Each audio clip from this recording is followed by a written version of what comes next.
Art communicates, art connects, and art makes a difference. The next.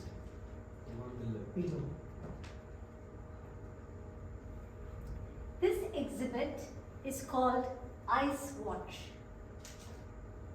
A Danish artist by the name of Olafur Eliasson transported 80 tons of ice across from Greenland all the way to the heart of Paris. Ladies and gentlemen, distinguished Toastmasters and art connoisseurs, can anybody understand why someone would do something like that? Global warming. Travel expenses, very nice, I like this. Let's keep that on hold. Travel expenses, the amount of time that it takes to bring these ice blocks across to this place. I'll tell you, he's got a point there. Let's see what happens. Basically, to bring up the costs of climate change, what he has done is the glaciers that were melting in Greenland, he transported it across to the middle of Paris. In front of the Pantheon, it was displayed. And why is it called Ice Watch? Because time is running out. And as it melts, world is watching. That is art for you. Communication as well as connecting everybody together. What I'd like to ask everybody is, what is art? Am I going backwards? Technology does not like that. Okay, I shall now move my finger from there. What is art? Can anybody tell me? It is subjective, it is creative, Expressive. expression. Anything else? Creativity. Creativity, creative. Sorry, what did you say? Finance. Expense. Thought-provoking. Thought-provoking. Yes. So it is not defined passion. All of you are correct. I'm not so sure. Yeah, I have to agree with the finance part also, yes. As an artist, I should know. So it is not defined by a singularly, and that itself makes it so exciting. So let's look at it in two terms. What exactly is art? This is the same exhibit that we talked about, Ice Watch, in front of the Pantheon. When we are talking about a piece of art, there are two ways to look at it. One is intention and the other is reception. What I mean by this is intention. Now, when ice or glaciers are melting in Greenland, is that art? It's a serious cause, right? But the artist transported that piece of ice across the country and placed it in this place and brought the world to look at it. The artist intended it to be a piece of art. So when an artist intends it, it becomes an art. Okay? So that is intention. And the second part is reception. Now, reception is how we receive it as people, as ordinary lay people. How do we receive it? When you look at Native American masks, when you look at, let's say, things like Mahatma Gandhi's glasses, Ruby, the Wizard of Oz, the little girl, her Dorothy's ruby red slippers. All these things were not created for art, but they all are exhibited in museums, right next to a Rembrandt or a Mona Lisa or a Van Gogh piece. So then what happens is the way you receive it, it's a piece of art. So there are two ways that we look at art. Okay? So today I'm going to just give you some in-depth knowledge about how art is. Okay, I did move my finger. Oh, these are the, yes, the tomb, Egyptian tombs, as well as the Native American masks. Okay, let's look at the types of art. Now there are so many different types, but we'll categorize them into 3 different parts. Object-based art, experience-based art, and time-based art. Okay, let's go into it quickly. What is an object-based art? Anybody, any guesses? What could it be? Object-based art. Displaying objects basically in your art. Painting. A painting, a photograph. It can be 2-dimensional, it can be 3-dimensional, it doesn't matter. All of them are objects because it's concrete and it's in space. Now, what DTM Mona mentioned, she was talking about the ears. I'm going to bring your reference to the eyes. Object-based art is all about the vision. So you get to see the piece of art like that one displayed right there. Okay? That's how we define it. That is object-based art. It could be a sculpture, it could be a painting, it can be photographs or prints of art. Next, when we are talking about experience-based art, we are looking at the whole immersive experience. Now we're looking at all the senses. People are asked to touch it, feel it, hear sounds from the installation, go around, so you're completely into the art. This is called Heritage 2013, and it's a piece that was created by a Chinese artist called Kai. What did Kai do? He created handmade 99 animals by himself, and then he put them around a pool of water with white ice sand all around. People are invited to walk in and touch these, feel the entire thing, and there is also a sound installation, so you can hear them lapping the water. So it's a very surreal feeling, and the whole idea is how the world synergizes, how we can all feel a part of the entire world. People who have never seen animals, who've never going to get a chance to be around them, they get the feeling. Yeah, and it's about coexistence. So that is what he was trying to convey through Heritage 2013, and that is experience-based art. This is also experience-based art. Let me tell you, I'm just bringing up all these different art pieces so that it intrigues, it brings you up to date as in what all is possible in art. This is called Path, and it's done by a lady called Alison. Now Alison has created this with mud, bricks and mirrors. And you're allowed to go all the way, like these children are running around. What happens is, as you run through it, you see fragmented reflections of yourself. Yeah?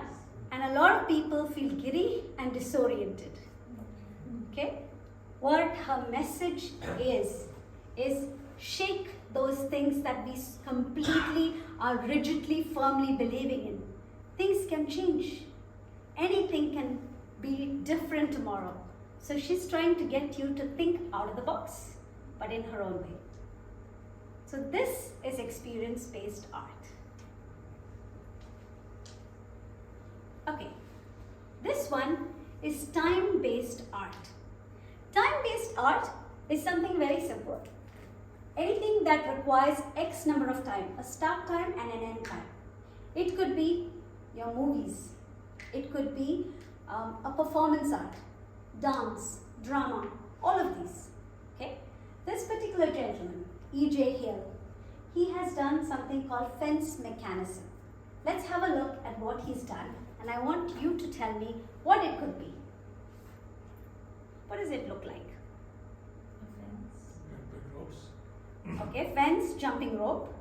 And where do you think it is? Prison. Sorry? Prison. Not prison. The goal. The soccer goal or what? It's like a court, Gym. basketball court. Gym. No. It's cool. Okay, I'll tell you where it is. It's in a gallery, a museum. Okay, all he did was bring a fence and put it up there. And he attached a rope and he started jumping the rope. Something that all of us have done as children. Jumping, skipping rope. Without Yeah. a fence. Sorry? Yes, but without a fence. Without fence, okay, yes. Yes, very good point. I will tell you why the fence matters. And how his performance is that he jumps the rope till he falls in exhaustion. So maybe 2 hours plus. That's what it is. And people are watching him. So when you walk into a museum and you watch something like this, what do you think? Do you have any idea? I would go with what kind of museum have I walked into? Exactly. Khurram, that is perfect because the layperson is wondering, what is this? You know, there are so many people who look at abstract art and says, yeah, look at that, those lines and those squiggles, and they get this much money for it. I don't understand. You know, Yes. that's what the general perception of art is, unless you're doing realistic paintings, which is different. So this gentleman, this is what he did. Let's tell you the story behind it.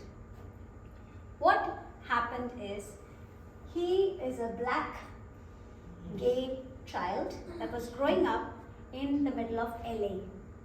And in his neighborhood, he had no friends.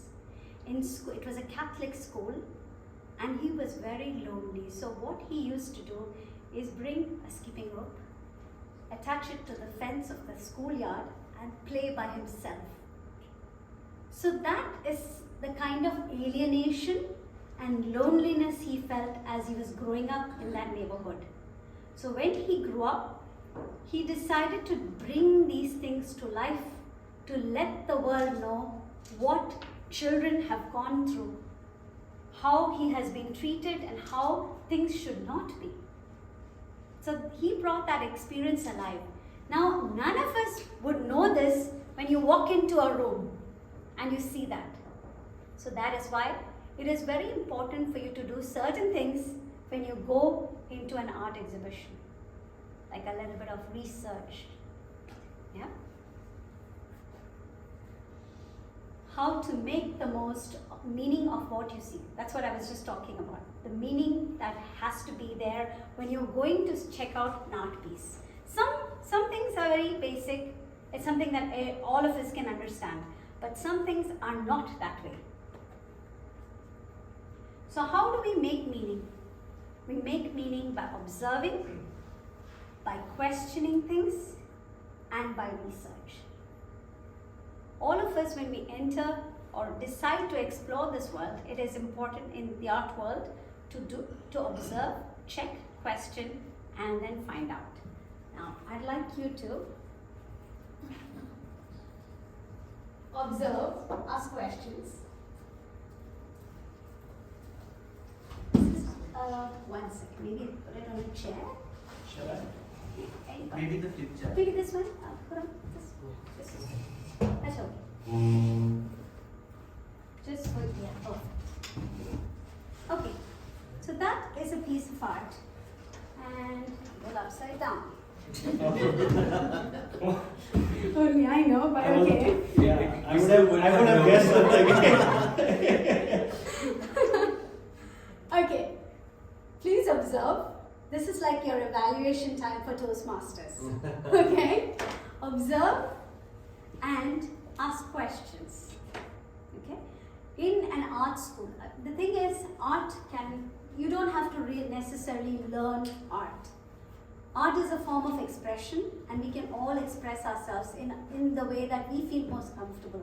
Now, E.J. Hill did it through a performance art. All of us, you're yawning? My God.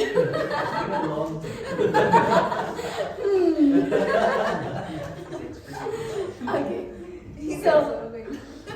So when we formally attend class, when you look at art class, they will divide this into certain parts. They will say, what is the composition like? And when you say what is the composition like, we are looking at the kind of picture. Like in that picture, you can see curves, you can see calligraphy, you can see, Letters. you can see letters. Yes, exactly. Whereas in this picture, what do you see? Colors. You see colors, okay, very good, nice. It's like an ice mural. Sorry? It's like what's an eye. Is Surfing. it water? Like an eye, Water? Surfing. Surf, yeah. Surf. surf, water, okay. Waves. There's no right or wrong answers, I'm just listening to what you have to say. How the brush strokes in this? Curved, yes. It's all curved. Yeah, what else? It is definitely colorful. Is It it is, brightness? yes. Right, yes. Okay, so you've looked at the composition, right? The composition is there's colors and you can see the strokes, it's all going around and you know, it's in curved forms. And is it a calm, meditative picture? No. No. So, So a lot of people are saying that. It is not. Okay, what do you think it is? I feel like it's striking something. Okay. I believe this could be a baby in his mom's stomach. Why not? It could be swirling in the... Something I saw when my wife was pregnant. There you go. So personal. Yeah, exactly. Art is, yeah, what you take from it. To me, it's more like water is taking, everything is going again to the sea. I like how there's a focal point, like a center. Yeah. point, There is a there focus. is It is- something I in feel the that's striking. center, and something around the center is going on. Mm-hmm. It also reminds me of like the eye of the storm. Yes. Where it was just Yes. right in the middle and then everything is rounding it. I feel it's the close up of a bird. That's the beak at the bottom, or it is something like Oh that. yeah. Yeah, that's a very Yes, good way of if you looking look at it. from Yes. here, right? Yes. Well, I can't unsee it. That is a bird. So he saw a baby, you saw a bird, you saw water. All of us are taking what we want out of it. That's what art makes you do. It makes you think and you relate to it more than anything else. Okay? Now since I painted it, I'll just tell you it was a very turbulent time and I needed to get a lot out. Okay? And that is why the mad rush of colors. And that is why, I remember very clearly, there were three of us, me and my two daughters who were like, the youngest was 3 and the other one was 5 years older. So the three of us went to the art gallery and we painted. There's a place in Dubai called Jam Jar and you can do this there. And I noticed that the younger one was running out of canvases within like 3 minutes. Mommy done, mommy done. I was like, I have to pay for these. So yeah, so my strokes there. Anyway, jokes aside, but that was, one of the experiences. This art is based on that time, and I just wanted you all to look at it so that you got an idea how art can be different things to different people. Okay. Can we agree with the bird? Can we have the birds? I know that it's a bird. No, you check first. Yeah. Yeah, that's what. So basically, this is my hand, and that's my name right there. So it's like you're emerging out of it. And the kind of storm that was happening is what was in my mind at the time. And I'm going towards light from wherever I was. Yeah? Nice. This is 2008. Okay, long time ago. Thank you. So what we just did is an art analysis, and you all had some idea on how that was done. Now, art can be singular, it can be in groups, and there's so much to talk about, but in 20 minutes, I decided to just give you a brief, and this is some of the things that I have looked at.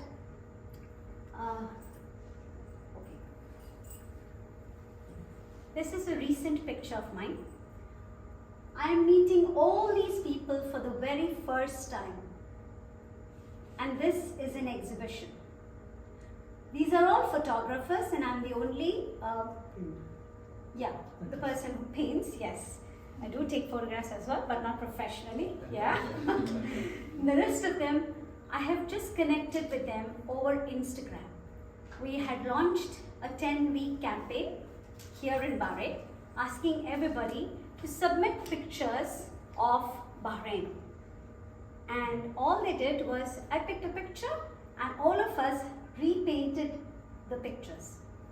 So what we did is, so you have one central photograph and each person paints it in their own way. So it could be watercolors, it could be charcoal, it could be oils, it's different ways. So what happens with this is I've connected with all these strangers.